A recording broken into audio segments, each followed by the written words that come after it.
नमस्कार, स्वागत है जी विद्या चैनल में आप सबका। आज पढ़ेंगे रामधारी सिंह दिनकर की कृति उर्वशी की कथा। रामधारी सिंह दिनकर की कृति उर्वशी की कथा। रामधारी सिंह दिनकर की कालजयी काव्य रचना उर्वशी हिंदी साहित्य में प्रेम, सौंदर्य और मानवता का विलक्षण चित्रण है।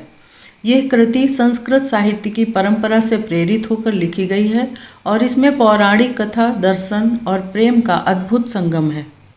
प्रेम एक ऐसा अनुभव जो हर युग में, हर रूप में हमारे दिलों में बसता है, लेकिन जब ये प्रेम नश्वर और अमरता के बीच झूलता है तब ये एक गाथा बन जाती है। रामधारी सिंह दिनकर की कालजयी कृति उर्वशी इसी प्रेम की एक अनूठी दास्तान है। उर्वशी को 1961 में साहित्य अकादमी पुरस्कार से सम्मानित किया गया था। 1961 में प्रकाशित इस काव्य नाटक विधा में दिनकर जी ने उर्वशी और पुरूरवा के प्राचीन आख्यान को एक नए अर्थ के साथ प्रस्तुत किया है। उर्वशी की कथा पौराणिक महाभारत, ऋग्वेद, पुराण, कालिदास द्वारा रचित विक्रमोर्वशीयम में मिलती है।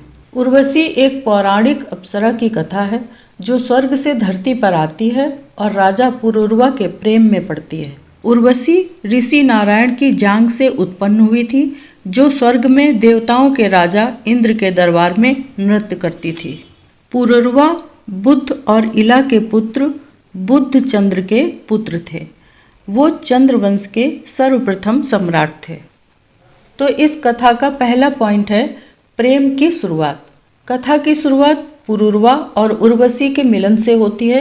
पुरूरवा पृथ्वी के शक्तिशाली और सुंदर राजा हैं और उर्वशी स्वर्ग की अनुपम सुंदरता की प्रतिमूर्ति।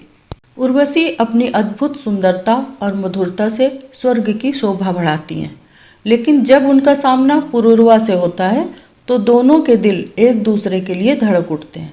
उर्वशी और पुरूरवा का प्रेम केवल साधारण आकर्षण नहीं था, दोनों के बीच प्रेम प्रकट होता है जो मानवीय और दैवीय प्रेम का प्रतीक था। यह दो अलग अलग दुनियाओं का मिलन था, एक अमर और दैवीय, दूसरा नश्वर और मानवीय। प्रेम और संघर्ष। प्रेम में संघर्ष तब आता है जब उर्वशी को अपने स्वर्गीय कर्तव्यों और पुरूरवा के साथ प्रेम के बीच संतुलन बनाना पड़ता है। उर्वशी स्वर्गीय जीवन की अमरता और पुरूरवा के सांसारिक जीवन के बीच फंसी हुई है। कहानी का चरम तब आता है जब उर्वशी स्वर्ग लौट जाती है और पुरूरवा का जीवन विरह में बीतता है। पुरूरवा विवाहित होने के बावजूद उर्वशी के प्रेम में पड़ जाते हैं, क्योंकि यह प्रेम दैवीय होता है। उर्वशी और पुरूरवा इस प्रेम को जीवंत करते हैं। उनके एक पुत्र जन्म लेता है। जब उर्वशी को, क्योंकि वे अप्सरा हैं, मृत्युलोक में नहीं रह सकती, उन्हें स्वर्ग वापस जाना पड़ता है। वो अपने पुत्र को पुरूरवा को सौंप देती है। पुरूरवा उस पुत्र को अपनी पत्नी की गोद में सौंप देते हैं। पुरूरवा उर्वशी के प्रेम से अपने आप को मुक्त नहीं कर पाते, राज्य वैभव छोड़कर सन्यासी बन जाते हैं। उनकी पत्नी औसीनरी पुत्र आयु की परवरिश करती हैं और राजपाट संभालने के लायक बनाती हैं। विरह और आत्ममंथन। इस पीड़ा और आत्ममंथन के दौरान पुरूरवा को यह एहसास होता है कि प्रेम केवल भौतिक नहीं है, यह आत्मा का उदात्त रूप है, यह आत्मा का परिष्कार है। यह एहसास कि प्रेम केवल नश्वर नहीं बल्कि दिव्यता का प्रतीक है। पुनर्मिलन।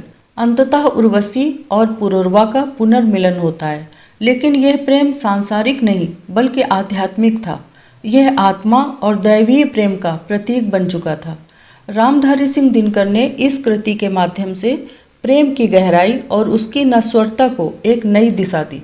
उन्होंने दिखाया कि प्रेम केवल भौतिक नहीं, यह आत्मा की अनंत यात्रा है। यह प्रेम अपने आप में एक प्रश्न बन गया। क्या यह संभव है कि अमरता और नश्वरता का प्रेम हमेशा के लिए एक हो सके? दिनकर जी ने इस प्रेम को केवल भौतिक रूप में नहीं देखा, उन्होंने इसे आत्मा के उच्चतर सत्य और संघर्ष का प्रतीक बताया। दिनकर जी के उर्वशी काव्य की विशेषताएं। पौराणिकता। उर्वशी में भारतीय पौराणिकता का समृद्ध चित्रण है। दर्शन, प्रेम, जीवन और मृत्यु के दार्शनिक प्रश्नों को उठाया गया है। भाषा सौंदर्य। दिनकर की भाषा ओजस्वी, कोमल और काव्यात्मक है। संदेश: प्रेम की सार्थकता उसकी स्वार्थहीनता और आत्मिकता में है। अगर आपको ये वीडियो पसंद आया हो तो लाइक कीजिए, चैनल को सब्सक्राइब कीजिए और इस अमर कृति के बारे में अपने विचार हमें कमेंट में अवश्य बताइए। प्रेम जो नश्वर होकर भी अमर है।